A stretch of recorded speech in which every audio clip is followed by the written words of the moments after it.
So I finally did it. I took the plunge. Which plunge is that? Because everyone's thinking that you took the GLP-1 plunge. No, but I do have a story about that, though. Okay. It involves President Trump. We're going to get to that in a minute. But now that you brought it up, I'll bring it up in a couple of minutes.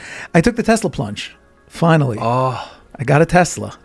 First of all, Tischadish. Thank you. Mazel tov. Thank you. Your life is not going to be the same from here on in. The whole thing was a crazy experience for me. I bought it in the app, opened the app, picked it, bought it, signed the papers in the app, agreed to the lease terms in the app.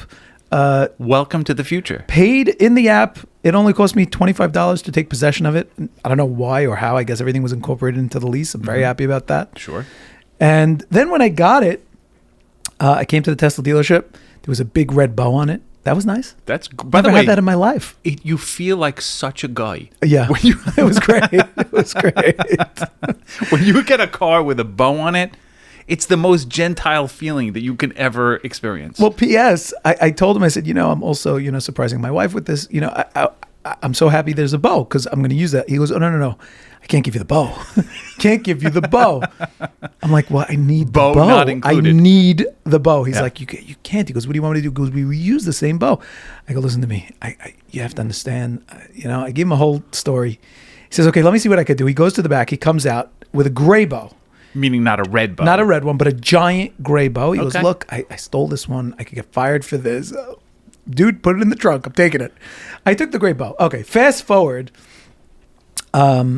So my wife's driving the car and she says, did you put an AirTag in the car to track me? I go, no. It's not necessary. Not necessary. Exactly. That's what I said. Tesla tells you where the car is. She says, okay. Next day, did you put an AirTag? Come on, be honest. What do you mean? Why is she asking the question? Because when there's you saying where she is? No, so there's when there's an AirTag that's not yours. Right? The AirTag shows up on your The phone. It's iPhone like, tells you you're being tracked with an AirTag. Right. You should know. And so she keeps seeing this. So now I'm like, okay, you know what? Now I'm a little, Now you're really I'm nervous. weirded out. Yeah. So I said, okay, I install one of the apps that let you track distance to AirTag. Okay. And make it play, etc. So I'm doing it, and we can't seem to find it. And I realize it's got to be coming from the trunk. I open the trunk. Where is it? We're looking. And then I look at the bow. The bow is still in the trunk. The bow had an AirTag. I take out the bow, play it. Sure enough, the bow is ringing. I look, and there's some sort of like stick-on AirTag compartment thingy. I don't know how to describe it. On a bow? Inside the bow, hidden in the bow, which would jive with what he told me. He said, we need these bows, and I will get fired because we keep reusing the bows, and I'm sure they don't want customers now leaving with the bows. And so there was an AirTag on the bow. And he didn't even know. He didn't even know. Oh, he's Ripped it fired off. now. He's fired. Oh, he's fired. I feel terrible. That's a shame. I feel terrible. Yeah. But Did anybody come to pick up the bow? Oh, I got rid of it immediately. Took out the battery, crushed it. Nobody's coming for that. That bow's mine. You put it in a glass of water. It's part of the deal. I get the bow. Right. And then the guy tells me, and I don't think this is true, and you could fact check me because you have a Tesla. Other people who have Teslas could fact check me. He tells me that leaving Tesla to get to my house, and this is in like downtown Brooklyn. Okay, so he says you must use self-driving for the first 100 miles. It calibrates. I don't think that's true. There is an inyan of calibration, as I understand it. I don't know how real it is. I've never heard anyone having to do this. But I will tell you this. Self-drive will change your life. It's a game changer. It is unbelievable. And by the way, you mentioned how you did everything in the app. At some point, you don't even need to go to the dealership to pick it up. At some point, the Tesla will just drive to you. Well, I know people who have gone to the dealership, didn't speak to a person, just went straight to their Tesla, got in, and drove away. A friend of mine did that. That's how he purchased it. He was in New Jersey. Right. He didn't have to walk into the dealership. He didn't even walk in. They said, your Tesla's ready. Here's where it's located. He went there. Took it, and just drove home. Yeah. Which is wild. It's unbelievable, especially in this day and age where I don't really want to deal with people. You know what I'm saying? The less interactions I have, the more energy that there's left over for me. And now Tesla FSD, full self-driving V14, 14.3.5 is coming out. Oh. There's a new version. Once the geek gets involved, I'm all over it now. Now you're taking over. I'm all over it. Right. All over it. Doing advanced, it's going to be even better using neural net. I mean, some of the features are crazy. The self-parking, where it shows you like the layout of the lot. You pick a spot and it will just go park there. Also coming soon is the self-parking, where like you go to, let's say, a mall, let's say, drops you up front and then goes and parks in the place that you wanted, and then it summons and comes back. This is all coming. Can we just agree that there is no vehicle that is as advanced as the Tesla? There is no vehicle. When it comes, look, it's a piece of garbage, I admit. Wait, but it's great. It's a great piece of garbage. When I told you this originally, you had so much to say. You were checking AI, not true. Look, this car and that car and the other car. But I think at this point, now that you've experienced it yourself, you realize that there's nothing on the road that even comes close to the full self-drive of the Tesla. Yeah. Yeah. And by the way, they're not sponsoring this, but they totally should. They should. They really should.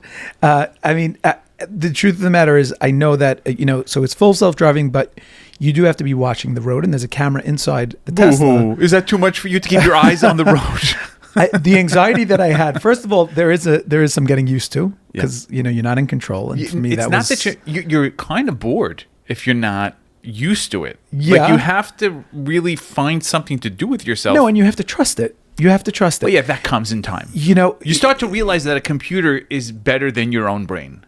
Right. But it is. Right. We're going to talk about that in a second. But the other thing is, and I know this from you, is that, you could get strikes if you don't watch the road. Oh, yes. So I was super scared of getting the strikes. I don't want brand new Tesla. I'm going to get strikes now, and they're going to cut me out of my full self-driving. You get 5 strikes. Oh, 5, not 3. Yeah, you get 5 strikes. Once you use up all your 5 strikes, you don't deserve the full self-drive, and you have to take a 1-week suspension, which is crazy. Like, this disciplinary action is like crazy. You're back in school. Exactly. But you're really not worthy. If you really can't get yourself together to keep your eyes on the road, you're a risk. You present a risk. Right. So it becomes a question, like during self-drive, if you're watching the road anyway, you're just not holding the steering wheel. Well, you don't have to. You don't have to hold the steering wheel at all. Right. So, but then what are you doing? Because you have to watch the road. So I actually was writing an entire Dvar Torah. But you can't, because you have to watch the road. Yeah, but, I was writing and thinking. So as I was thinking, I'm looking up. Okay. And as I'm writing, I'm looking down. But when you look down, now you're going to get you've got some time. You know what I mean? It's not like instantly. They give you like maybe 20 seconds to be looking away, and then they nudge you first. Oh, they nudge you. Hello, new. The road is in front of you. Please keep your eyes on it. Oh, so I didn't know that. I was so scared to look away. My eyes were glued to the front. Yeah, but this is unlike when I'm regular driving. Like I wanted to change something to change the air conditioner. I couldn't look away. I'm just like, my eyes are glued to the road. You don't have to be that. I was so scared. You don't have to be that strict. But I know you. You have this anxiety, and you're a rule follower. You're not a rule breaker. Correct. But I will say that it was a super productive drive. When I'm able to write pages and pages and still keep the Tesla happy, that's a win. Yeah, big win. So you did say that it drives better than people. However, New York Post... Oh, please don't rain on this parade. Oh, yes. June 22nd. Unfortunately, and this is very sad, a grandmother, 76-year-old grandmother, was killed when a Tesla... I will have the video for you. I'm going to play it for you. Not much to hear. She was killed when a Tesla that was in autopilot went flying into a house, crashing into a house. Here's the video. And unfortunately, she did not make it. You're going to see the video here. Whoa. What do you think of that? Well, that was very fast. It was very fast. Okay, so here's the question. We don't know anything about the driver, but if you're going... What is that, 50 miles an hour? I think it was 60? faster. This New York Post article doesn't say, but I did see it in another article. It was going about 60 or 70 miles an hour. Right. So if you see that the Tesla's driving 70 miles an hour down a residential street, there's clearly something wrong. Like, that's on you. Right. Right? Immediately you would hit the brakes. I don't know if she was awake or aware. Well, no. She's the woman who died. She was in the house. You mean the person in the house? So what does the driver say? The driver says, so here's where it gets sticky, because the driver is saying it was in autopilot. It was in FSD. Okay. But how do we know that he was telling the truth? I mean, look, if I had to guess, I would say he's not telling the truth on this. That's number one. Number two is another thing about the Tesla is it has analytics for every second. Right. It knows exactly when it's in FSD. It knows exactly the speed. Everything's recorded. Right. You know what I'm saying? There is no hiding with Tesla. Did Tesla make a comment? They did not yet. No comment from Tesla. They're yet. looking into it. They're no looking question. into it. Yes. I know. It says that they're looking into it. So you think this was driver error and he's just using Tesla as his excuse? This would be the only thing that makes sense. Think about this. Why would FSD be driving 70 miles an hour on a residential block that's a 25 mile an hour speed limit, and then he's not intervening? Right. It doesn't make sense because he's going quite a distance before he slams into a house. Right. So, yeah, we got to follow up on this, but I just want to show you that's literally from like June 22nd. Well, I'm not even going to think about it because I know for a fact that your brain cannot help but follow up on this story. Oh, yes. Yeah. But speaking of self-driving, so Waymo has been planning. Have you seen the Waymo cars in New York City? I have. I've seen them in Miami. Last time I was in Miami, I saw a Waymo car. It freaked me out a bit. No, I see that. I mean, I saw them driving around here with people and, a person behind the wheel, basically. I think they've been testing. Okay, wait. So when we went to the parade last week. Spoiler alert, we went to the parade. Yes, we did. We went to the parade. We had a great time. We parked in a parking lot and I got a spot somewhere. And then I passed maybe 6 or 7 Waymos parked in the parking lot. Yes. Yeah. First of all, they're remarkable machines. Yeah. Like the cameras and the positioning and the radar. And radar and LiDAR. It's owned by Google, by the way. Mm-hmm. So, yeah, and they have them in other cities across America right now, and that's lowering the cost, obviously, of taxis. Have you seen them in New York City, though? And you will not be seeing them in New York City. Really? Because the New York City politicians are blocking Waymo from operating in New York City. Why would they do that, though? Because they're protecting the taxi and the people who drive taxis. The taxi lobby. Big taxis getting involved. Big taxis getting involved, yeah. Wow. So what were all these Waymos doing in this parking lot? They've been preparing until now, but now that it's actually going into the bureaucracy, it's coming out that it's most likely not going to get approval. So there's that. Big so once taxi again, strikes again. New York people suffer. So that's a little disappointing. But wait, one more question. What's the advantage to us as the consumer by using a Waymo versus a regular Uber or Lyft? Is it going to be like a cheaper price? Yeah, for sure. So you're saying it's going to be way cheaper because it drives itself? Right, exactly. Exactly. So that's a shame. In other news in autonomous vehicles, there was a SWAT operation. I mean, you know what the SWAT team is? Yeah. So there was a SWAT operation that was going on, and apparently DoorDash uses autonomous vehicles to deliver stuff. Okay. I didn't know about that. Did you know about that? You know why? Because none of it is in New York. It's all in these like rural areas where you can just have a vehicle go unimpeded because there's very little traffic and very few people, and it can just make its way to your house, drop off your food, and go home. They get all the cool stuff. We get none of the cool stuff. Correct. They also have Amazon drones. Have you seen those? I've seen them, but I've never seen them in action. Right. We don't get the cool stuff. And that's not going to happen for us. Like, what would you do in a high-rise building? You know what I mean? Let it come to the balcony. Come to the window. Hover. You just reach out your stick hand. your hand out of the Great. window. Yeah. It would be great. Yeah. It would be amazing. So this DoorDash robot basically entered the SWAT area. Here's the video again, not much to hear. And the DoorDash bot refused to leave. And the SWAT team is trying to make an arrest. They're breaking down doors, and the DoorDash wouldn't leave. So DoorDash had to send an employee, an engineer, to come and get the DoorDash bot out of there. Yeah, but you see, if it was me, right, and I was the head of the SWAT team, the only correct thing to do here is to blow it away. You know what I mean? To open fire on the DoorDash bot. You know what I'm saying? Think about how many things get solved here. You're going to create a news story, no question. No, but there could be ricocheted bullets. Who knows what that does? You got to throw caution to the wind. You're making news. You know what I'm saying? The right thing to do is to just send an RPG straight at the DoorDash bot. And two things will happen. It will never occur again, and you probably become famous. Yeah, and you'd go to jail. Why? I don't think you go to jail for blowing up an RPG in a residential area. At a DoorDash bot that's impeding bot. an investigation. Yeah, I think that's reasonable. Also, in other AI news, So, or in tech news, I should say. So Midjourney, you've heard of Midjourney. Yeah, that's the AI. They make pictures and videos. Yeah, so we've used them Yes. here at the cast. We have a subscription. I recently canceled that subscription, actually, even though Midjourney does very good work. But Okay. you don't need subscriptions to all the AIs, and ChatGPT, essentially does the work Is pretty that well. is that your preferred AI chatbot? It is Because I've been really getting very cozy with Claude. So it depends what I'm working on. All around stuff, it's ChatGPT. Right. ChatGPT has become my Google. It's the Swiss Army knife of Right. right. Midjourney, when it comes to image production and that kind of stuff, Midjourney is the best.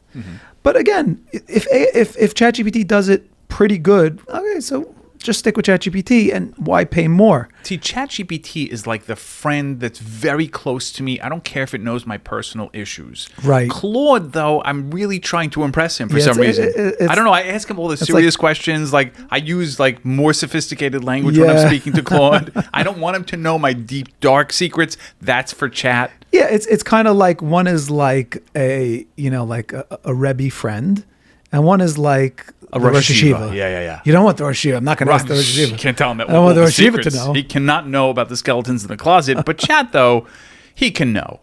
So Midjourney, here's the craziest thing I've ever seen. Midjourney is planning on opening up Midjourney spas across America. They've now But used physical physical spas. And when you go into the spa, again, I'm going to show you can watch the video as I speak. When you go into these spas, Midjourney has developed using their imaging. It's the craziest thing I've ever seen. It's like a tank, and it fills with water with a human being in it. Okay. Then there are these tiny, like thousands and thousands of these tiny microphones and sensors inside this tank. You're looking at it if you look at the screen. And what it does is it sends audio waves. It bounces audio waves on you Through the water? through the water, and it picks them up with the sensors. And what they're saying is this thing can do a full body scan as good as an MRI in 30 seconds, zero radiation. Wow. Imagine you just go to you're seeing it on screen. Imagine you just go to a spa, and this thing's going to do a full body scan, and it's going to tell you everything you need to know about yourself in 60 seconds. I mean, look, I think it's great. I don't see how Midjourney made this leap. You know what I mean? Well, it actually makes sense, right? Because Midjourney's specialty is graphic production and graphic manipulation. So all they're doing here is taking sound waves and then mapping it using AI. They're using AI to take those sound waves and all the images that it produces and plot that onto a human body, right? And those sound waves penetrate the body. Right, but So- you used to be making cartoons out of somebody's imagination. Like that was the only job of Midjourney. Create some Right, but they've- artwork no. for Kiddish Club podcast. Come on, they've gotten way more advanced. Again, I don't see how they made the leap into the medical field. Okay, but you also probably wouldn't understand how an MRI machine works. Correct. Right, it uses magnets. Yeah. If I told you that, you'd be like, okay.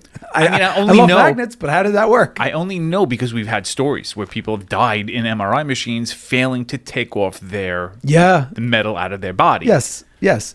So, and anyone who's taken an MRI or has a family member who's taken an MRI, I took an MRI once. I mentioned it, I think, once in the cast. It's not fun.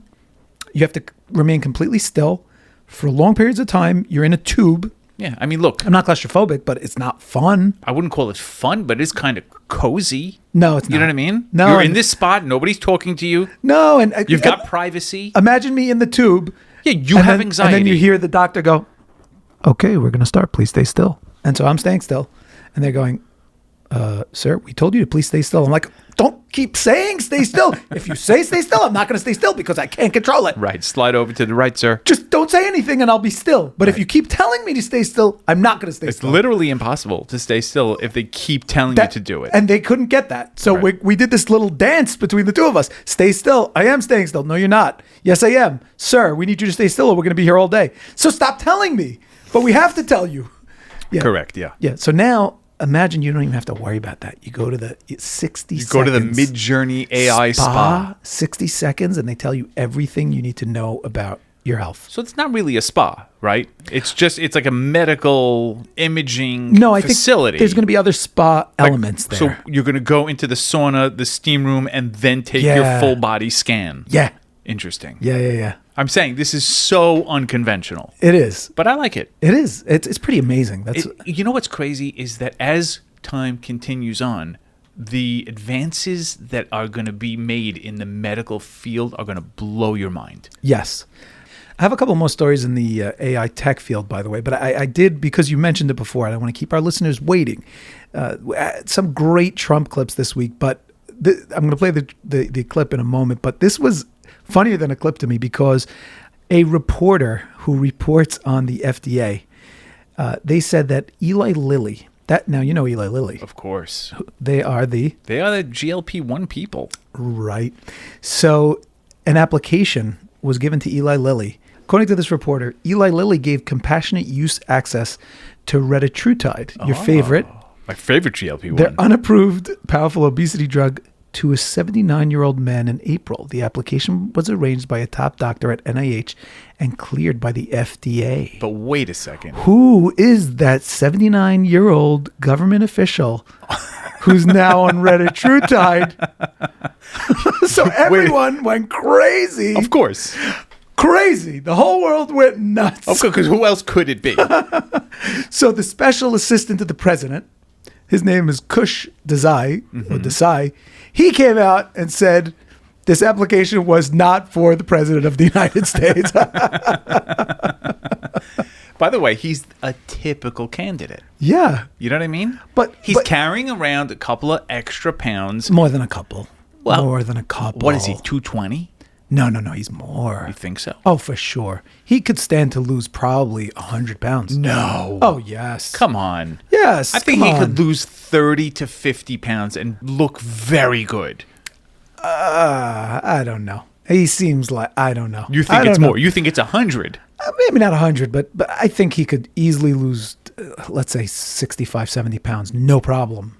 And I think he'd be too thin. He wouldn't be the Trump you know. He wouldn't be the Trump, but he would be much healthier. Listen, 30 to 40 pounds, and he's still Trump, but he's loving himself. I don't know if we can afford for this man to love himself more than he already does, though. It would be a problem. Yeah. But here's the thing. Why was it such a... This is what, jumped out at me. So the White House went crazy. It's not Trump. It's not Trump. Like, what's the shame? So what if he's on retatrutide? Like, yeah. The whole world is on it right now. Right. Literally the whole world. Right. I mean, they called this reporter like a gossip columnist. Yeah. You know what I'm saying? Right. But wait, there is also HIPAA. Like, he has a right to his privacy. Well, they didn't say it was him. In fact, it may be him. Maybe this whole thing. Exactly. It may be him. But my point is not that. My point is, why is there shame? Around GLP-1s. Which there shouldn't be. I agree. Which is my point. I agree. Okay, big talker, though. If there's no shame, what are you waiting for? It always comes back to that. It does. Again, I'm not going to rest until you're the picture of health. Okay, I'm not saying you know better than most. The reason I haven't started is not from shame. Right. Nothing to do with shame. I have to get. But wait, I think it is a little bit of shame, and not in front of anyone else. It's shame from yourself because you think you can do it on your own, but really, the right thing is for you to just do it and get it done. And as I said, it's a ticking clock on when I do it, when my own brain, maybe you're right, when my own brain allows me to take the leap. And I've said it before. I've gone on record. I saw someone this weekend and I said, wow, you look great. Literally, a guy I've known for many, many years. I said, wow, you look great. And he goes, yeah, diet, exercise. I go, you on the shot? He goes, of course. So that's going to be you. Yeah. You're going to say diet and exercise. Right. And if they point the question at you, you can't lie. Right. You know? So you tell them, okay, yeah, of course. A little bit of shot, a little bit of exercise, a little bit of diet. But think about it. It's just changing your life for the better. Like, there's no reason anymore to be unhappy with the way you look. For sure. So when I finally do make the leap, it's going to be, with who? Slim RX Center. Yes, it's going to be with Slim RX Center. And the reasons are many. Number one, because they know the From lifestyle. They know the From people. They have a whole team of certified doctors and clinicians who help you with no judgment. That's music to my ears. Yes. And for me, that's big. And the biggest thing for me is no waiting rooms. I am totally averse to waiting rooms. I hate waiting rooms, as we've mentioned. So they really have it all figured out, SlimRx, and they've reached out to us repeatedly because they've been listening, as I've said, and they've offered to help me, which I'm super appreciative of. I want to thank them for it. And I mean, it's just a matter of time at this point, and then I'm just gonna do it. I just have to get past this hurdle in my brain. Yeah, well, a lot of people are past that hurdle, and people are calling SlimRx Center and getting the help that they deserve. You know what I mean? Yeah. It's like you don't need to suffer. You don't need to be ashamed. It's you deserve to feel good and comfortable in your own skin. Yeah. And now you can do it with just a simple Zoom phone call. You know what I mean? Yeah, it's great. Get your prescription, comes to your house, you're done. 3, 4, 5 weeks later, you're a new person. How tempting is that? It's quite tempting. And if it sounds tempting to you, you know how to find them. It's slimrxcenter.com, or you can call them at 845-414-6499. And let them know Kiddish Club sent you. Definitely. Make sure to tell them.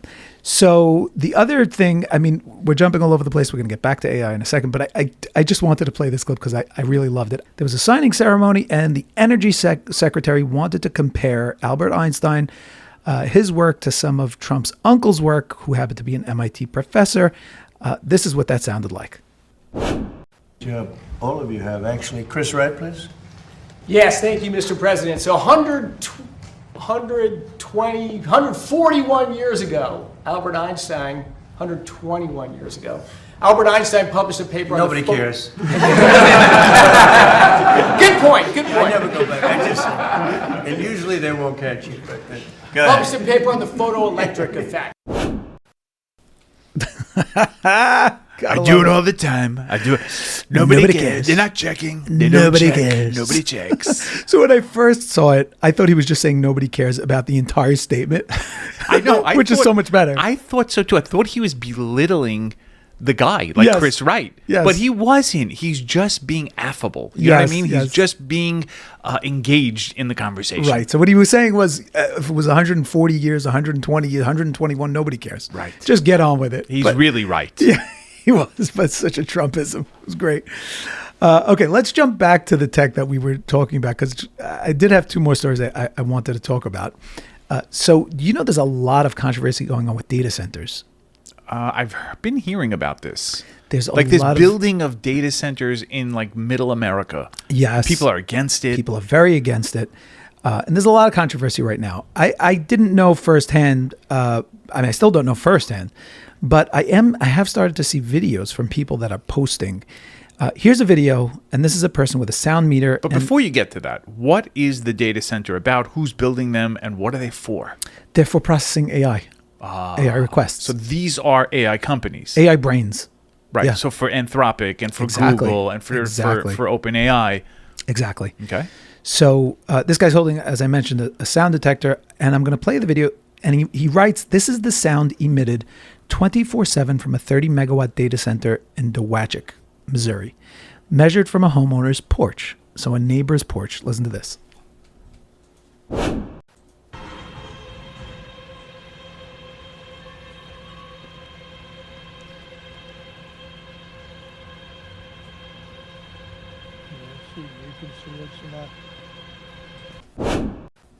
What do you think of that? First of all, it sounds like aliens, which is not incorrect. But it also, look how close he is to the data center. That's his porch. I know. He lives there. I get it. But, you know, you're too close. What should he do? I don't know. Who's going to buy his house now? Anyone buying that house? Property value plummeted. Exactly. What do you want the guy to do, poor guy? What should he do? Should he sue them? That- Like, what do you do? Call the cops? This is why people are protesting. I kind of understand it. No, it should be a little bit more remote than this. You shouldn't be able. You shouldn't be a stone's throw away from someone's house. So you're going on the protest circuit now. Yeah, You're no, going to I mean, protest with them. look. If this happened to me, chas v'shalom, like if somebody built be a data protesting. center, of course I would. Yeah. No, that's a disaster, and like it's not like there's not enough land in America to Right. make it in a remote part of the country. Yeah. I don't disagree. You know what I'm saying? There's farms. Put it next to a farm. The cows don't care. But now NVIDIA is actually, so they came up with an ingenious idea. And what they're doing is, you see that little picture? You see that little box? Yes. So they're actually offering people, you can apply to NVIDIA they'll put this little, I mean, it's not little. It's probably, what is it, about, let's say, it looks like 3 an air feet? conditioner compressor. Yeah. Yeah, it's about, let's say, thin, rectangular, about 3 feet by 2 feet. Okay. Maybe a little bit longer than that. It has a fan there. It's a mini data center. And the idea is that every house puts one of these in their house, and they don't need the giant data center anymore because they're distributing that work across many, many houses. And if you agree to put it in your house, they'll pay you up to $1,000 a month. Wow. Yep. That's a nice boost. Free money. But wait a second. Whose data goes through that box? Is it my data? Or Anyone's data. Anyone's data. How is it getting to the box? Internet. All you have to do is provide it with internet and Right, electricity. so I don't know what kind of weird stuff is going through the box. No, it's- Weird questions to AI. No, I don't want that near me. It's just computing power, right? You're basically renting your space to a computer. Right. Which, It's like you see them with the cell phone towers. Yeah. Right? You see them on top of residential buildings. Exactly. The cell phone company contacts the owners of the building and says, can we rent some space on your roof? And we're going to put some cell phone towers there so that people get better reception. Are you against it? Exactly. Yeah. And you get to put $1,000 in your pocket. Exactly. What's wrong with that? Yeah, I'm okay with it. Does Right? it make as much noise, though? No, I'm sure These it are doesn't. silent. Yeah, I mean, it makes some noise, but you have a air compressor, you have air conditioning compressor. right. It also makes noise. So that actually makes a lot of sense to me. Where do I apply? I knew you were going to like that Yeah. one. Okay. And I did that just for you. Well, it's pretty early in the show to be doing sports. I know, I just wanted to catch you off guard. Well, you did. Not a ton of sports news, but I did want to bring up the fact, which we started with, that we went to the parade. Yes. That was fun. Yeah, we spoke all about it in the bonus. Right. So we're not going to speak about it again. If you want to know, if you want to see the videos that we took, you have to join the bonus. And you could do that by going to kccast.com and clicking on Become a Subscriber, or you could do it straight from the Apple Podcast app. And of course, if you sign up on the phone and you listen to the podcast that way, you can also get access to the bonus on our phone line. Exactly. So that was fun. I did see now Knicks are already old news, but what I did see was, did you know that Wemby threw out the first pitch at Yankee Stadium? I did not.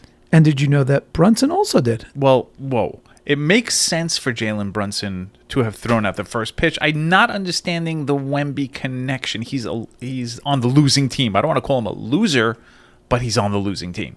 So what I didn't say was Wemby actually did it in 2023. Ah, that makes a lot more sense. Yes, and Brunson did it this year. Okay. Okay, good.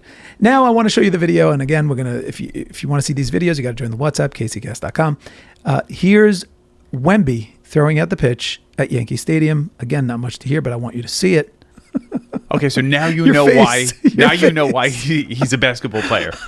He didn't even get near the catcher. What about his form? Look at his form. Yeah, this man has it's- no future in baseball. But you can't throw a baseball. The two of us could throw better than Yes, Wemby. yes. I'm And by the way, I thrilled. take pride in that now. I can say that I do something better Yes. than Wemby. Now I want to contrast that with Jalen Brunson doing the same thing. Check this out. This is Brunson at Yankee Stadium. I mean, the man is just, he's pretty cool. Yeah. And here he is throwing the pitch. Check it out. Perfect. Well, it's more of a throw that you would, Gorgeous. give to your son. You know what I mean? Yeah, It wasn't but- a pitch. That's not a pitch. He threw the ball. Oh, Wemby just... Wemby's a what's disaster. that? Wemby is an absolute disaster. But also, you don't get to see the trajectory of the ball when Brunson threw it. We That's see a true. throw, and we don't know where it this lands. In this clip. So in this one, he threw it out with Josh Hart together. But you see, perfect, right into the catcher's mitt. Yes. The way it's supposed to be done. Listen, we like Brunson better than Wemby any day of the week. We don't like Wemby. Yeah, not at all. And by the way, we got some heat for that. You know what I mean? A lot of emails came in. Did of we? People defending Wemby. Nothing to defend. Nothing to defend. The other big sports news is the World Cup. There's been a whole bunch of stuff going on with the World Cup. First of all, there was a story that Iran was trying to infiltrate the United States with members of the IRGC by claiming that they're part of the World Cup delegation. Really? Yeah. I mean, did they think that they would get away with that? Yeah, just say that you're part of the World Cup. Don't worry, they will never know. They will never know. Yeah, they didn't get away with it. Right. They were turned back. So that was interesting. Also, a story came out that a lot of New York restaurants, so now the New York restaurants are packed with people celebrating the World Cup. Yes, and also a lot of Europeans are in town because they want to watch the football. Exactly.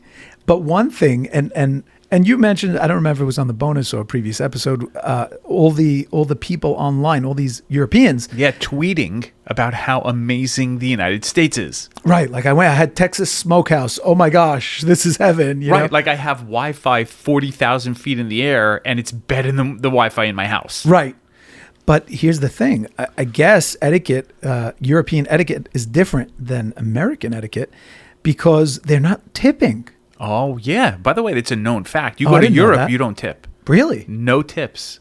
Not only that, if you go to a restaurant in Italy and you're an American, like you're an open American, they will jack up the price. Like they will make sure that they'll say something about a tip or they'll try to get you to spend more money. Because they know that the Americans are crazy. Right. Right. But in a European restaurant, they don't even expect a tip. Think about that. Interesting. You pay the bill and you leave. And you're done. Exactly. I like that. Kind of like that. And not only that, people generally spend the night in a restaurant. Meaning they'll stay for 3-4 hours. Oh, wow. Yeah. It's not like here in the United States, like the restaurant itself is trying to turn it over. Exactly. They count on that turnover rate so they can seat, a certain amount of people. In Europe, there's no such thing. There is no turnover rate. You go there and you just sit and sit until they close. Interesting. Yeah.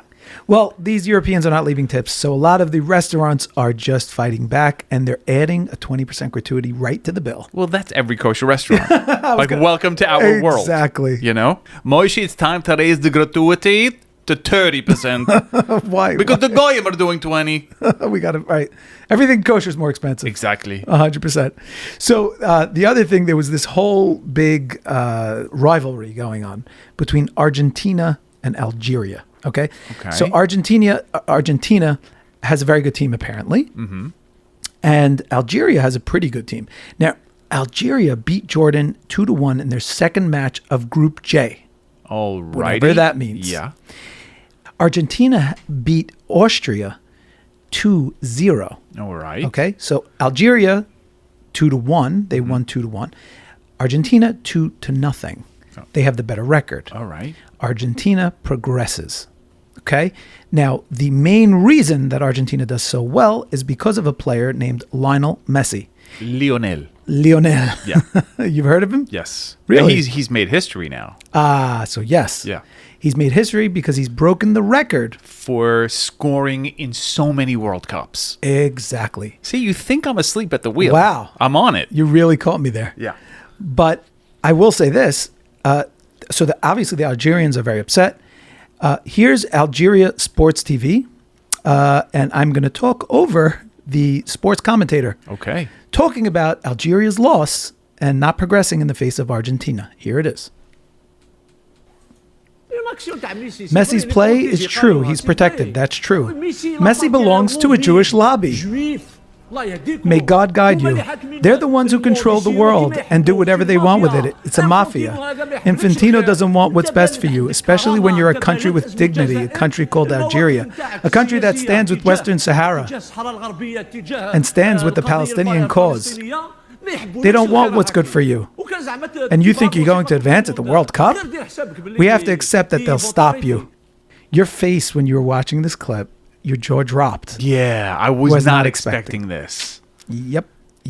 But think about it. It's the perfect scapegoat. Like if you're a sore loser, right? What do? You blame the Jews. The world, the fact that this is like normal now. Like, why'd you lose in the World Cup? The Jews. Yeah. Why do you think we lost? Why do you think the whole thing is fixed? All the Jews control the world. We are support Palestine. So what did they do? How did the Jews control Lionel Messi? Lionel. Nobody cares. How did the Jews control Lionel Messi to get him to break the world record for a number of points? He is Jew. Don't you know he is a Jew? But again, you know what? I don't know if he is born Jewish or he is honorary Jew. Okay, so you're saying that Jews are better at something just naturally? Like, because I'll take that. What do you want to say? I don't know where he's going with this, except that he's just being a sore loser. Sore loser. And you should also know that Lionel Messi is one of the most famous people on planet Earth. Okay, I never heard of him until I saw the story. I know, which is why I'm trying to clue you in. Yeah. Like when you look at the globe. Oh, so you're saying every time I say Lionel, people are cringing. Right, exactly. Because again, he's one of the most famous people alive today. Right He's now. on par with Trump. Interesting. Yeah. Okay, well, you're getting very excited. Yeah, I know. You have certain things you need to know as a media personality. Okay. You know? Okay. As excited as you are, you're not as excited as this fan who came from Japan to watch the World Cup. Here it is. Yeah. Nice to meet you. Okay, how you feeling? My name is. Okay. Yeah, my name is Hirochika Nakakuki. Oh, wow. It's live? Okay. It's yes, live? Yes, it's live. Baby. Yeah. Yes. How Yeah. excited are you? Yeah. You were so excited, right? Japan, right?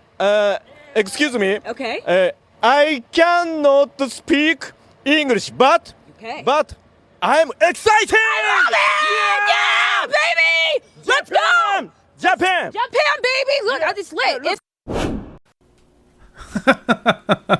I wish How that cute is I that? didn't speak Japanese as good as he doesn't speak English. I was thinking the same thing. Is a riba? Is a riba? I don't speak English. But I mean, this guy clearly is doing well in English studies. Yes, pretty good.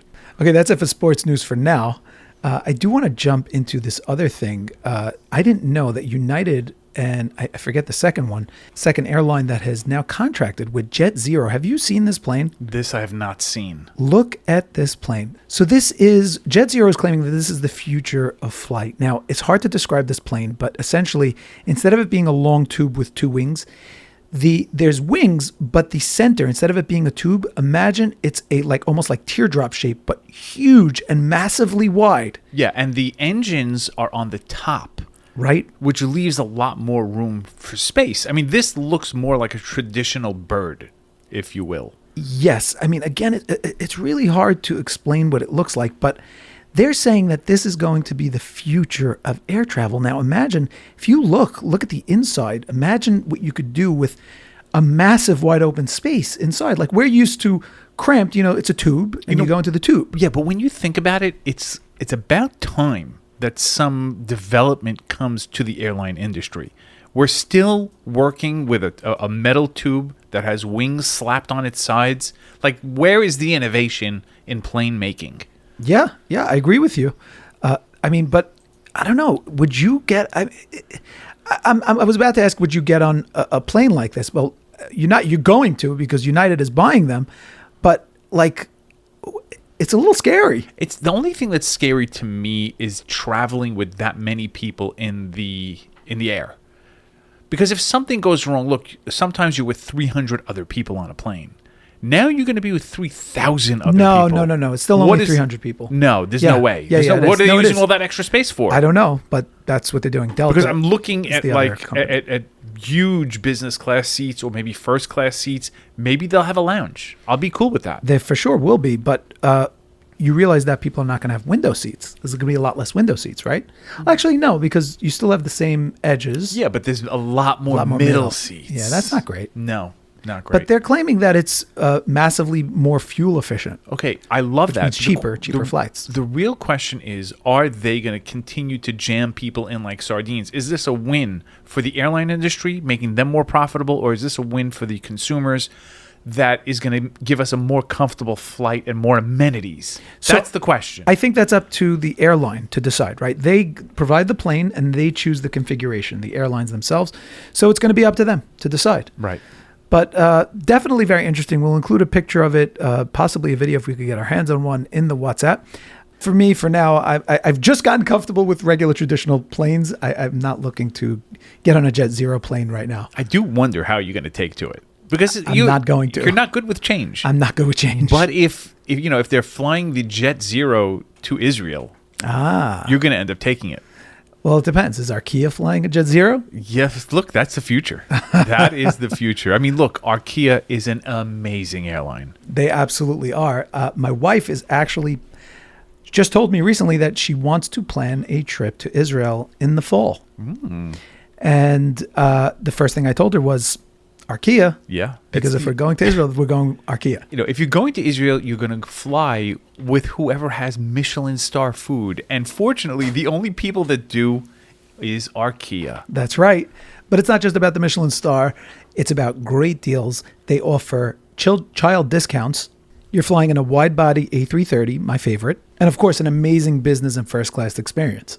And, of course, flexible schedules. And you don't only need to be flying to Israel. They fly to Greece. They fly to Cyprus. They fly to Tokyo, I think. Yeah, they do. They do. Actually true. So anywhere in the world you want to go, you got to check out Arkia. It's arkia.com. Or arkia.co.il. Yeah, but if you go to the arkia.com, you got to make sure you choose the English. Yeah. Otherwise, you're going to get a Hebrew site. Which is fine. Yeah, I mean, for some of us. If you're going to Israel, you should brush up. Yeah, it's definitely time. So definitely check them out. So also, we're going to give fair warning to our listeners, right? Because we are now in summer mode. Oh.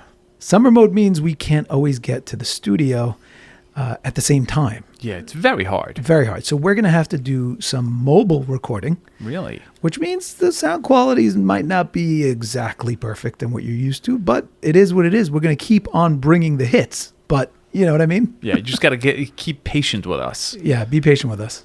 Now, speaking of summer, I was giving you some heat about going through Yad Shniya. Yes. Remember? Yes. Like you can get like stuff secondhand. So for the summer, we decided, let me try this Yad Shniya business. You know? And I went to try to buy an oven. Looked great. I don't believe it. So literally what I spoke about on this cast, you made fun of me. And then you did it. Yes, Okay. correct. Accurate. So I went through Yad Shniya. I got this oven, a Samsung oven. Could you go wrong? No. Smart oven? I wasn't sure. I don't even know still. But the oven came, and sure enough, it got hooked up, and now you try to turn it on. It don't work. It doesn't work. I'm in the throes of it now. Did you have to pay for it? It was free. No, you have to pay for it. Secondhand, not free oven. You know what I'm saying? So it's like half the price, and now it doesn't even work. So, of course, I had to go to my friends at Town Appliance, and it wasn't just for an oven. I had to get a fridge, a bunch of other things, and let me tell you, Town Appliance takes care of you. How is it possible that I ordered something the evening before and in the morning it's there and it's an appliance? That's true? Fact. Wow. Yeah. I was like, this is a lifesaver. Wow. And a marriage saver because, yes. right? Yeah, because I was going to get in big trouble with this oven. Yep. But now, tomorrow morning, I'm going to get an oven from Town Appliance. Amazing. So great Amazing. customer service, amazing prices. I mean, it just works. There's no excuse. There's no excuse. There really is no excuse. If you're looking for any appliance, big or small, even if you're on a budget, call Town Appliance. Let them know what you need. They're going to guide you in the right way. They're going to give you the best price, and you're going to get your appliance as soon as physically possible. And they do have their July 4th shopping event going on right now, so you're going to save even more savings. They have Town Perks, and there's a giveaway. They have a 250th anniversary giveaway. It's not their 250th, it's America's 250th. Yeah, but they're on board. You know what I mean? They're on board. Check them out, townappliance.com. Of course, the link is in the show notes. Okay, let's jump into politics because we kind of deviated this week, but that's fine. Yeah. So first of all, the new Air Force One is about to be used for the first time. I don't know if I trust it. I do not trust it. But they poured tens of millions of dollars into securing this plane as an alternate Air Force One. Yeah, but wait, this is the Qatar plane. Qatar, exactly what That's I was just important going to to mention, say. yeah. That's exactly what I was going to say. I don't feel good about this on so many levels. You know, first of all, there's the trust element. Now, we have to say that the Secret Service, they must have gone through every inch of this plane. Yeah, I mean, if they didn't take it apart and put it back together again, then it's not enough. Right. So that's number one. Number two, I don't know if I love the optics of the most powerful person in the world flying around on a gift from Qatar. Well, you have to know that these guys are sitting around their table, not drinking beer, of course, having some tea. Yeah, you know sure. what I'm saying? Because they don't drink. Yeah, and right, just they don't laughing drink. it Okay. up and saying, "Look at this guy! Look, that's my plane. You see it? You see it in the background? Exactly. You see it in the background with Trump? That is my plane. Let me tell you the things I did on this plane before we gave it to Trump. Okay?" But that's what's bothering me. That's exactly what's bothering me. The optics of it. But as far as the aesthetics of it and how it looks, I think it looks quite pretty. I mean, it's got red. There's never been red, white, and blue. What do you mean? It's Yeah, got but- red. It looks like the American flag. I know. First of all, it's a little too dark blue and too dark red to be the actual American flag colors. In my opinion, it's my opinion. Leave me alone. Let me have it. And also, the traditional Air Force One doesn't have any red on it. Okay, I think this looks quite nice. And it's a gorgeous plane. Let's make no mistake. It's got a fresh paint job. But it is a 747. You know, that's old technology. They don't make 747s anymore. Dude, a plane is a plane. They transcend like years and models. You know what I'm saying? No, you could retrofit it with anything you want. Okay, I guess. I don't know. I would much rather see like a new Airbus or, you know, a new 787, or maybe not a 787, right? They had all those problems. Misha Berach. Should I make a Misha Berach? Do you want to donate one? Because all I see is the Qataris coming to the plate, not you. Yeah, so I'm bothered. I'm bothered by it. But speaking of Qatar, they are one of the mediators.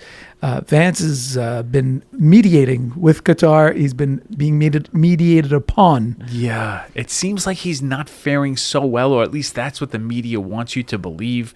Looked like he was being snubbed by Pakistan. Yeah, before we get to that, I want to call out what we spoke about last week, because we got a lot of feedback. Oh yeah, no more rants for you. Oh no! Let me tell you why.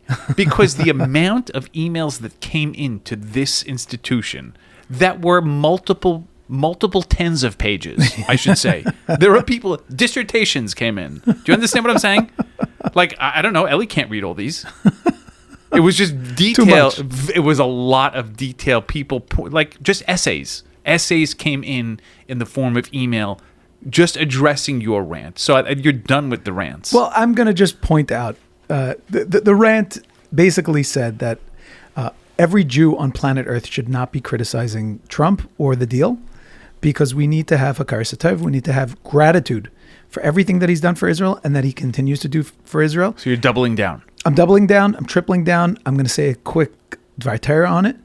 But first, there's a video circulating of Rabbi Eli Stefanski. He's from Merkaz Daf Yomi. And he's the guy who coined the term, it's not about the daf, it's about the Yomi.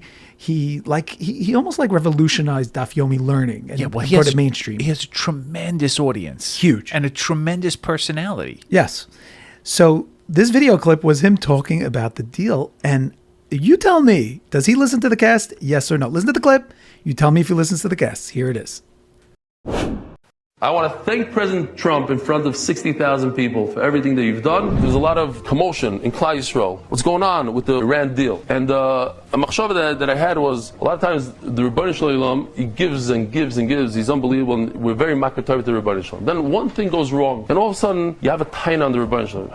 How could you do this to me? It hit me like, where's our Akar Satayv? I think that we have to have Akar Satayv. I look back, you say, here's a person, President Trump, who, because of him, I think, I'm obviously, listen, you're going to say, well, it's not him, it's the Rebbeinu Shalom. So it's the Rebbeinu Shalom, so what do you have tainus on him? He's a Mimanav Shach. So as the human aspect of him, there's not a single hostage in Gaza. Not one. Not even a body. Not even the body of hostages from before. He got them all out. Every single one. And he killed off the Khomeini guy. And he bombed them for a full month and took their factories out. So now you're not happy with so a guy in Muncie put up a big billboard sign. Trump is a third. Where's that Akar Satayv? Seriously, where's that Akar Satayv? I think everything's going to be good. I know everything's going to be good. Everything is l'toiva. I think that there's a lack of Akar Satayv here. I want to thank President Trump in front of 60,000 people for everything that you've done. One thing you don't like, all of a sudden he's apostle. One day. We don't even know the end. We don't know what the story is. A week from now, that's what happened. That's why. One thing I know, he's not a shaita. Bam. He has a lot of common sense, and whatever's behind,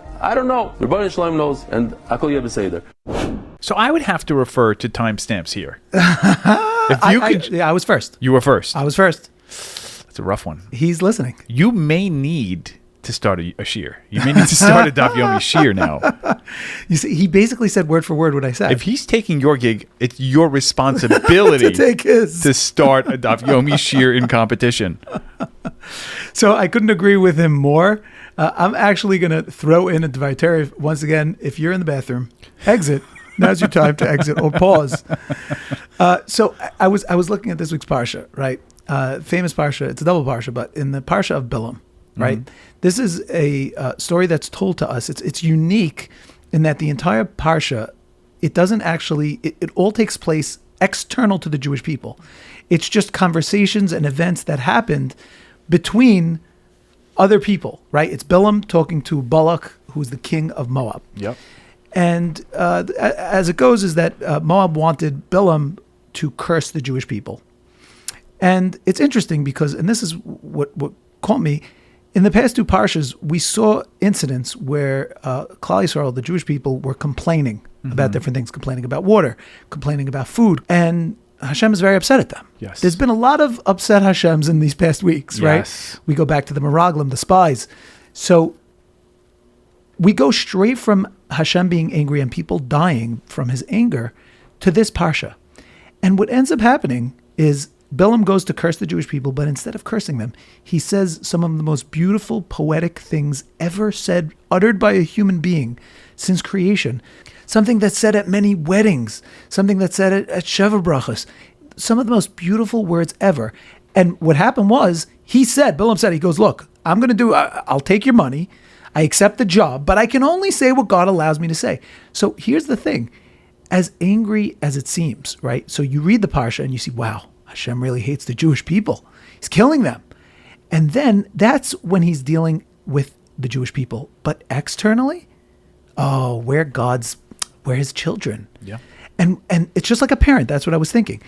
A parent disciplines their child because they want their child to improve. That's why they're disciplining them. As angry as a parent would be, if anyone on earth came over to a parent and smacked their kid, what would you do? Lift a finger against anyone's kid, and it is, forget it, game over. Lights out. Yeah. Kick him in the face. Right? Correct. So that's Hashem. And you see it so clearly, is that even when it looks like, and what Rabbi Stefanski said in this video, he says, people have tainas on Hashem. Hashem, how could you do this to us? Again, this is discipline from a loving father, and we are his beloved children. And that's what a message that I think you could take from the Parsha. Yeah, I accept it. Very nice. Okay, with that, we'll go to the tainas now. So we're going to jump now to Iran. Wait, before you get to Iran, Yeah. I mean, your Dvar Torah was nice. Thank you. And all, but I don't even know where that came from. It came from my Yeah, boich. exactly. I don't even know if that's a real Dvar Torah. If you want a real Dvar Thank you. Torah for the Parsha, there's only one place to go, and that's the Kolomar app. When I thought of this and I thought of mentioning it on the cast, I was bothered and I said, this whole thing could be, nothing, because if you don't find this, certainly in Rashi, it's probably something a little off, right? No, I don't know if it's a little off. You're entitled to have your own thoughts about the Parsha.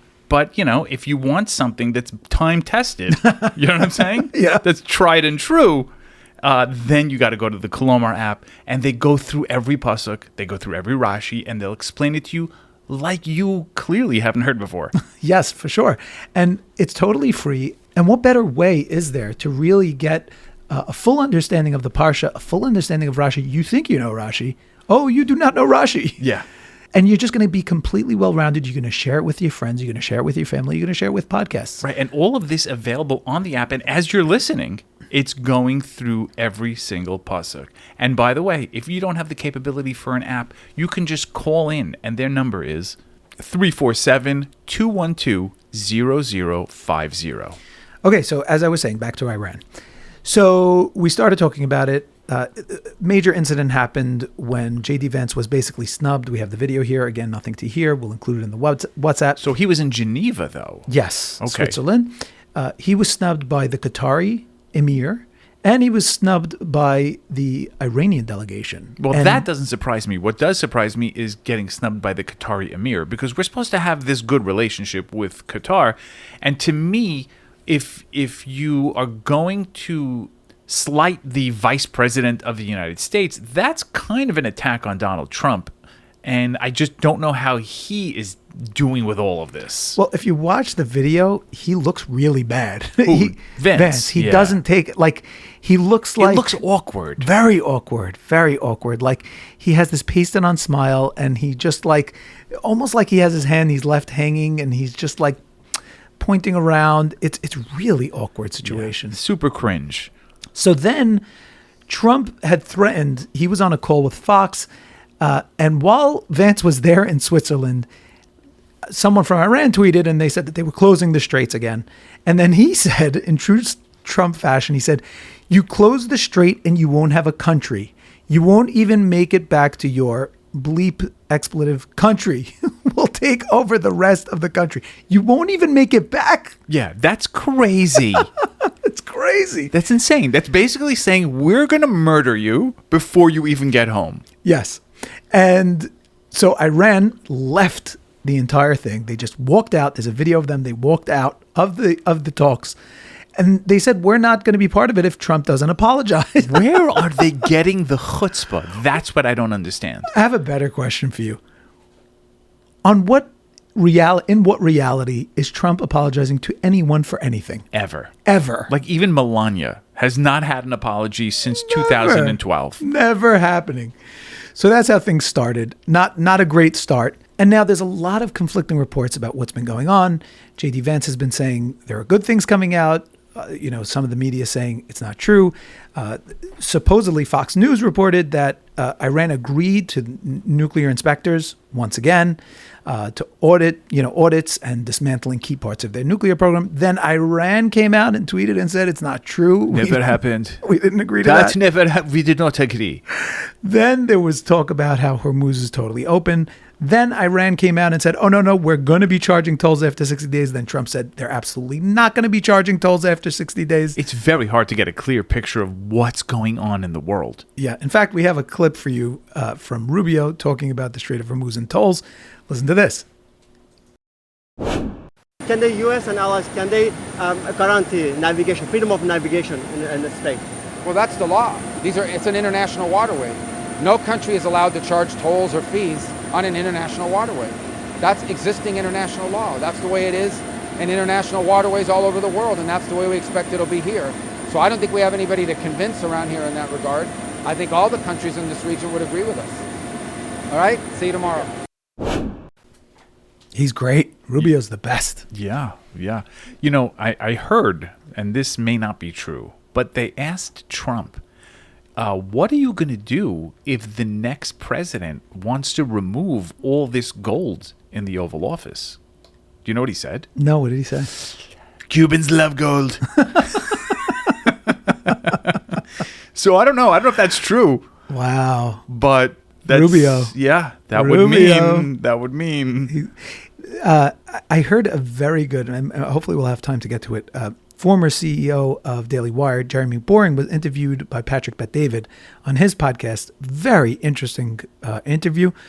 I actually like him. I like Patrick Bet-David. Well, he's actually pretty good. I have two clips to play from that. And one of the things Boring was saying was that at this point, because he asked him, do you think Vance could possibly win, whatever, he also felt that Rubio was probably a better candidate, but he said, Vance has a lot of time to really come out and establish himself. But he basically said whoever gets the Trump endorsement is going to be the nominee. It's no question. It's been seen. Like Trump is just the kingmaker. It is what it is. That's it.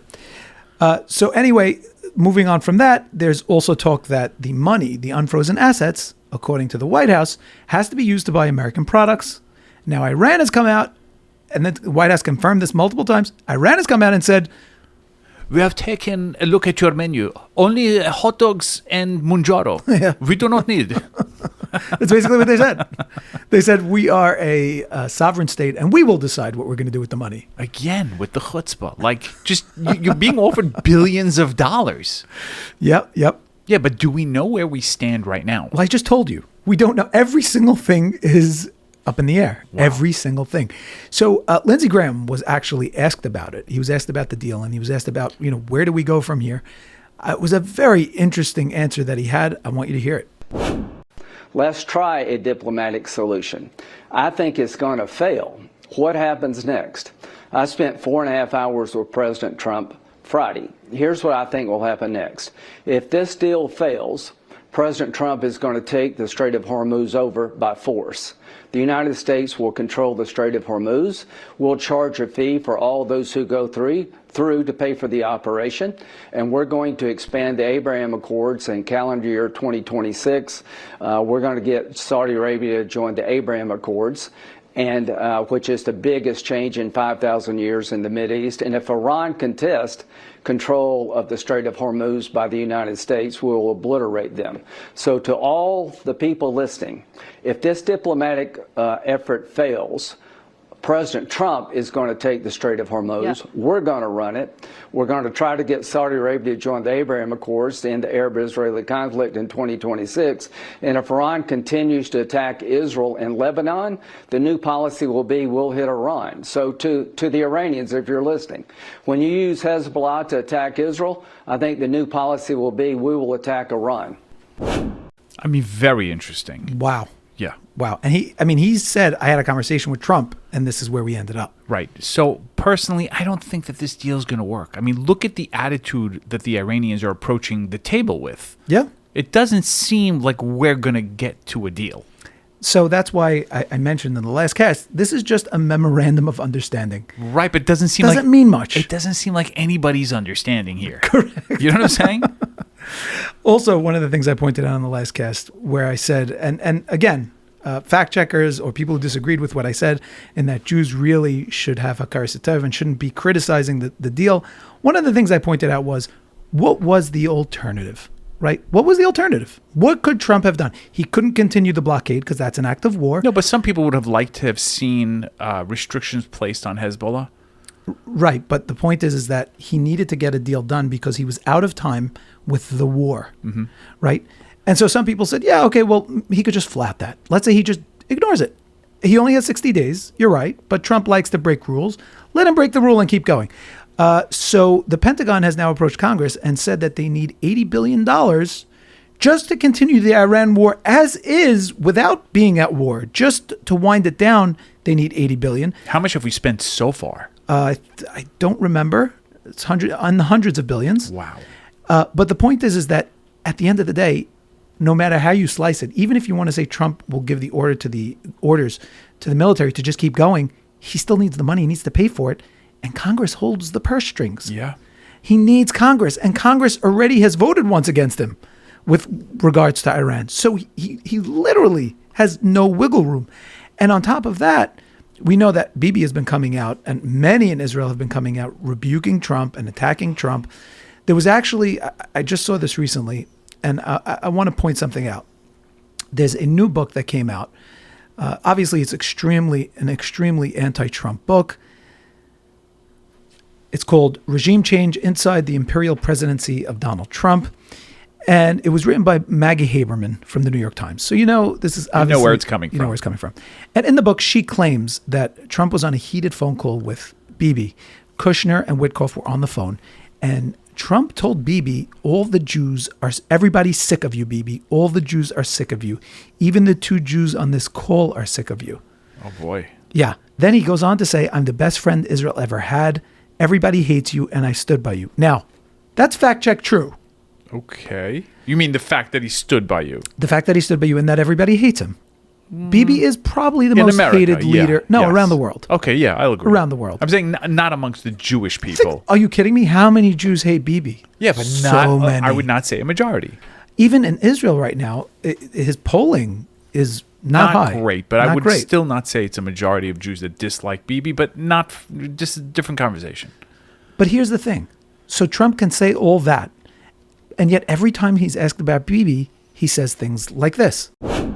And in all fairness to Bibi Netanyahu, who happens to be a good man, gets a little excited sometimes. But he happens to be a very good man. We've had an amazing partnership. He's been an amazing prime minister. We have a little dispute over Lebanon. I say, you can do a little softer touch, Bibi. You don't have to knock down a building every time somebody walks into it that's from Hezbollah. But it's been an amazing partnership. But he will say, we're the big partner and he's the very small partner, and that's true. He constantly is praising Bibi. Yes, and I want to say something. I think I heard this from Haviv Retugur, and I've said this to you maybe on the bonus. I'm pretty sure that there are times where Trump says that we need to create a little distance, where Bibi where he'll tell Bibi, look, I'm going to say XYZ about you because I need to create distance from you in the American. Oh, you said it from yourself. You didn't say it was from Haviv. No, I heard it just now from Haviv. And I was saying, I was thinking to myself, I said the same exact thing. This whole thing he listens too. I don't think he's a bonus member. I think I would have seen that. But anyway, the point is that this could be political theater. It could be. Yeah. And I believe that there's a true friendship between these two men. And I think that the political arena demands sometime a distance. You have to create some sort of distance from Bibi if you're Trump. And this is how you do it. It's just rhetoric. Very possible. Very possible. And then Bibi understands and Bibi knows, and he doesn't take it personal because he knows it's part of the political game. Yeah.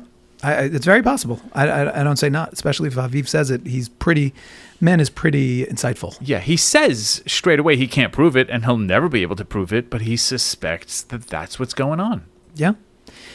Also, just some follow-ups. Shara replied to our friend from Syria. Our friend from Syria, president of Syria. If you remember, we said that Trump said that maybe Syria should take over. Maybe Syria should get rid of Hezbollah. He's a smart guy. He's a smart guy who's with ISIS. So Shara came out and he said, "Are you joking me? We wouldn't touch that with a 20-foot kafia. Never." Yeah, basically exactly what he said. Which is probably the smart move. Yeah. Yeah, well, he doesn't need to get involved in this. Exactly. He's doing so well for himself. Exactly. Also, interestingly, Lebanon has now filed a UN complaint against Iran. Oh, wow. Oh, wow is right.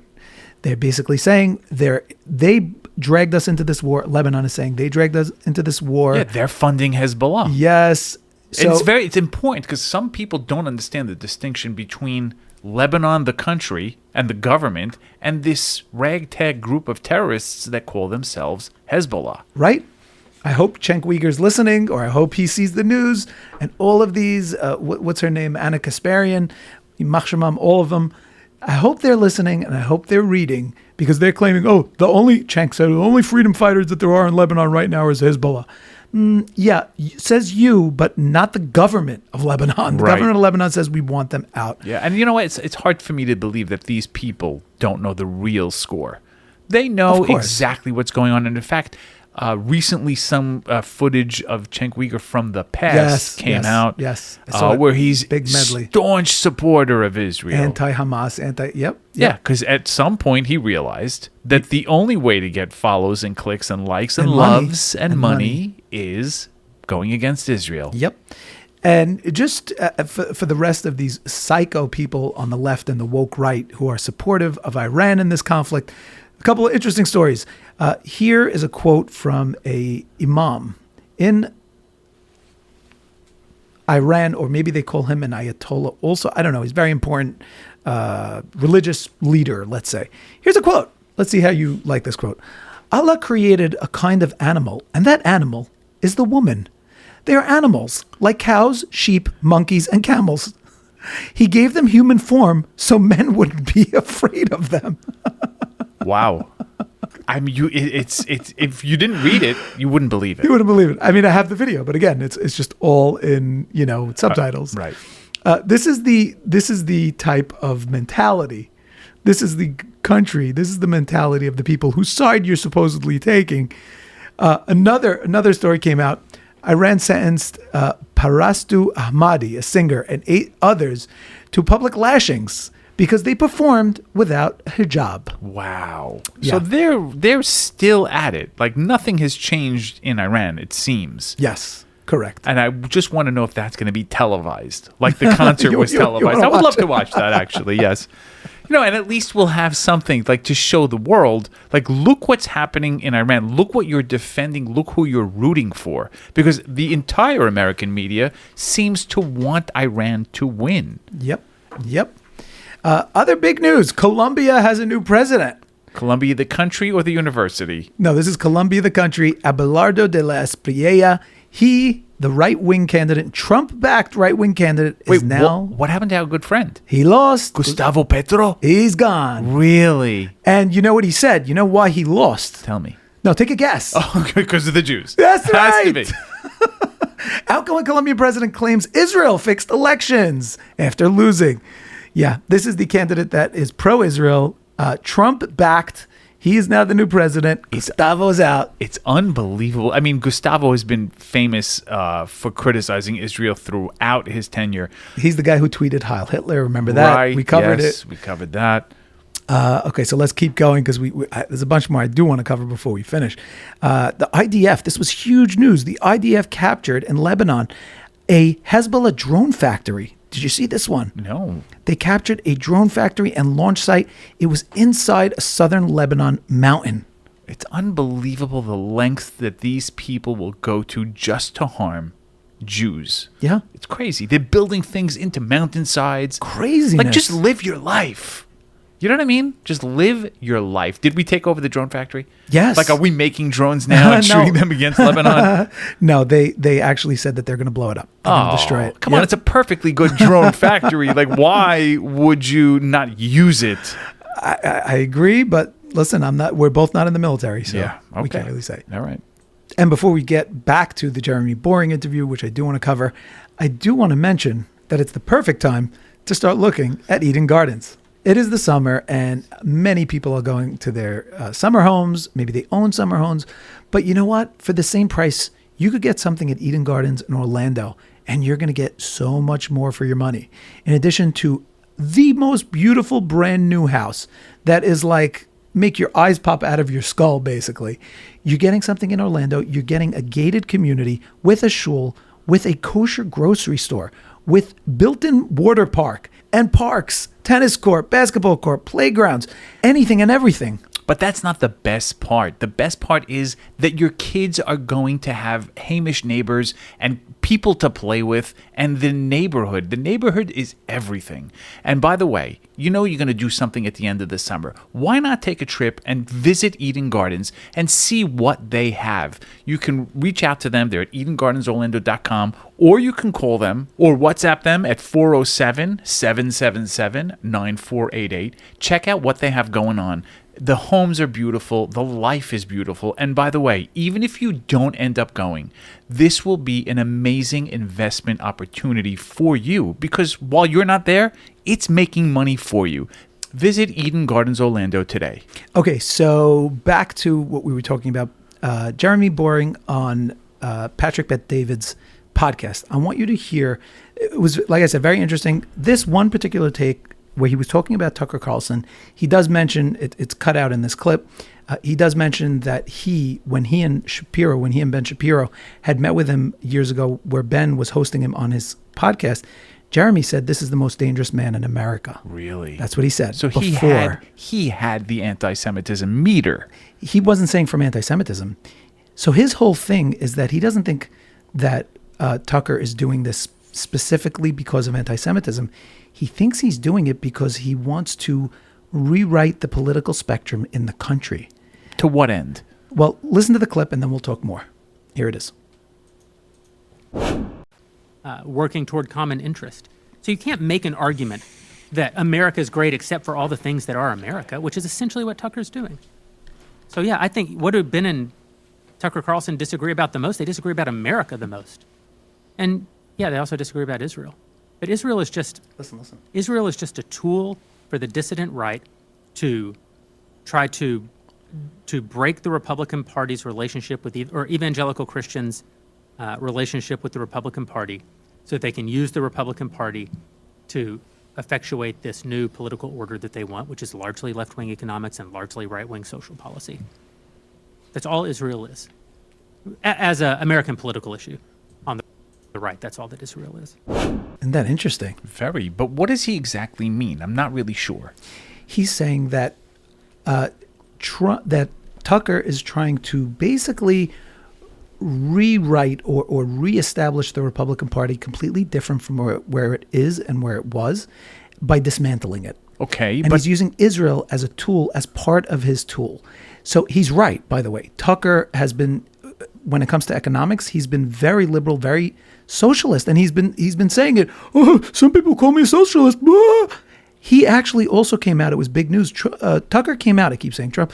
Tucker came out and said he's leaving the Republican Party. Yes, I saw that. So that's his point. But what is it about socialism that is drawing him in? He's just very much like that. Jeremy actually mentions that in their conversations, Tucker had said that if he were president, he would ban all self-driving EVs. And he said, "What do you mean? Why would you do that?" He said, "Because it's going to ruin, truckers and taxi drivers. There's so much of the economy depends on it. So many Americans depend on it. I would just get rid of it. I would legislate it out." Well, that's not crazy. No, it's crazy. And he said, "Okay, but you don't have the power to do that as president." He goes, "Oh no, I would couch it in like saying it was not safe." Right. So he's like, "Okay, that's like a little authoritarianism, But Tucker basically is socialist when it comes to the economy and conservative when it comes to like social issues. Well, because he's a devout Christian. Exactly. Right. Exactly. Very interesting. But it's also good to know that he doesn't hate Israel on a personal level. You know what I'm saying? Well, like he's saying, Israel, don't take it personally. I'm just using you. I think he does. But I do think there's literally no doubt in my mind that he's doing this at the behest of someone. We don't know who it is. Patrick Bet-David asks him that question also. There's no doubt in my mind that he has an agenda, and the agenda is to promote the Arab countries like Qatar and to put down Israel. There's no question in my mind. Yeah, I wonder who that is, though. I mean, he has a residence in Doha, which is in Qatar. Right. And his latest person that he had on his podcast is J.D. Hall, the entire podcast is basically attacking the concept of Christian Zionism, really targeting the evangelical Christians exactly like Jeremy said. Wow. But the truth is, those are a tough bunch. Like, you're not going to convince them out of their Zionism. You know what I mean? Well, I like to think that. But by the way, this J.D. Hall, he was found guilty of embezzlement. He's had a bunch of run-ins. I think he had a DUI. Not exactly the picture of perfect citizenry, right? Yeah, I mean, look, that's not it's not a surprise for Tucker and his podcast. It really isn't. Yeah, it's not. But interestingly, on the topic of Patrick Bet-David, I guess once I started delving into this rabbit hole, I encountered another clip. I want you to hear this one. 30 days before the U.S. and Israel bombed Tehran, the Times of Israel ran a piece, Why Patrick Bet-David is the Leader Iran Needs. Have those ideas been entertained by any serious players in your life? We had extensive conversation about this last July when we were in the Hamptons. I got calls saying, do you have any interest? Would I be able to change the economy, be a glue between the States and Europe, and open up the market where the 92 million people could start doing business, creating jobs, economy? Yeah, I think I could do that. But as the guy to be the leader doing that, I got 4 kids, 14, 12, 10, 4 years old. Do I want to put them through this right now? No. I would have to be there. I would need to live there. This isn't like a Zoom president. You get that job has to be you're moving there. We talked about it probably for 2 or 3 months. And then at the end of the day, I said, it's just not a job I want to do right now. We thought it'd be a great idea. It would make an Ayatollah even. He could be an Ayatollah. Is he Jewish? Bet-David? Sounds Jewish. He's not. He is not Jewish. No, clearly he is not Jewish. But I'm pretty sure it was Trump who had this idea. Yeah. Trump wanted Patrick Bet-David to lead Iran, which is crazy. Yep. You know what I mean? To install a leader. Like, we went into Venezuela and left the leader. Now you want to go into Iran, take it over, and import a guy from the United States, a podcaster from the United States, and tell him, run the place. Good luck. I think it's crazy. It's crazy. Also, big news. We're running out of time. We're out of time, but big news. We do have to mention Keir Starmer is no longer. I heard that. He's no longer the prime minister, or he's resigning the prime minister. But it's not effective immediately. No, it's not. But it's big news. I mean, another one bites. Another one. That's what I'm saying. They went through 8 or 9 of these. Seven. Yeah. Wow. Yeah, what's crazy. like? What guys? What's up? Like, why can't the UK hang on to? I'm happy about it. I don't like Keir Starmer at all. I don't think anybody liked him. Yeah. And that's why he's no longer there. Right. Last story, it's a follow-up story. Remember we spoke about there was tension on the International Space Station and astronauts had to go into a ship Do you remember that story? I remember stuff was breaking.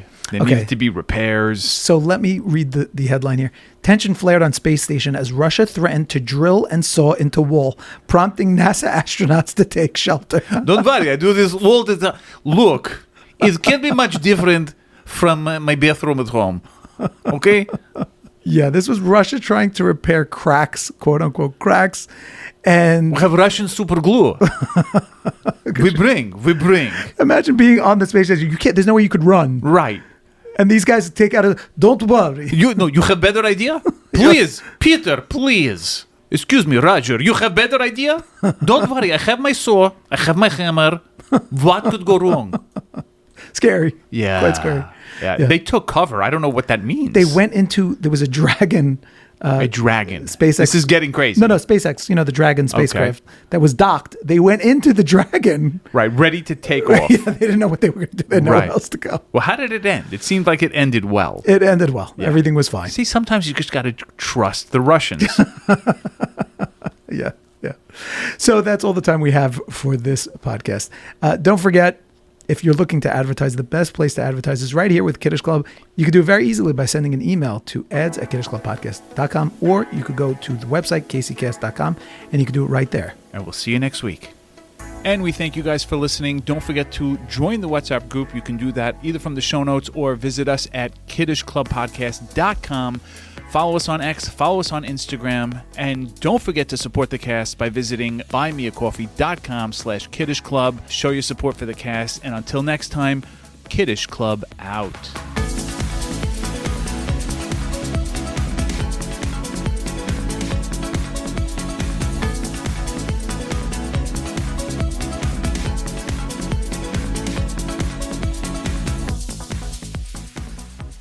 And this episode is copyright Kiddush Club Media.